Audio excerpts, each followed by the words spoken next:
এমন একটা লং ড্রাইভের আমার ইচ্ছে বরাবরই ছিল যেখানে আমি ভোর থেকে সকাল হতে দেখব। কিছুদিন আগে দেবাঙ্ক একটা কার রেসে নাম দিয়েছিল আর আমাদের লোকেশন ছিল খড়গপুর। আমি তো ওকে জাস্ট কোম্পানি দেওয়ার জন্য গেছিলাম। লোকেশনে পৌঁছে দেখি সমস্ত কম্পিটিটররা অলরেডি চলে এসেছে। তো আমি ওখানে পৌঁছেই ফার্স্টে যে রেসের ট্র্যাকটা ছিল সেটা হেঁটে দেখছিলাম। রেসের ট্র্যাকটা বেশ ভালোই ভয়ঙ্কর বানিয়েছিল ওরা।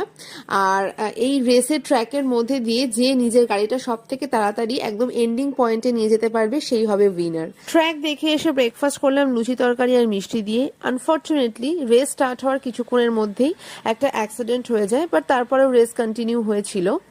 ফ্রাইড রাইস চিলি চিকেন দিয়ে আমরা লাঞ্চ করেছিলাম সবাই মিলে একসাথে বসে গোল করে আড্ডা দিতে দিতে। তারপরেই অন্তিম মুহূর্ত মানে প্রাইজ ডিস্ট্রিবিউশনের পালা আসে। রেস নিয়ে আমি ব্লগটা অন্যদিন শেয়ার করব।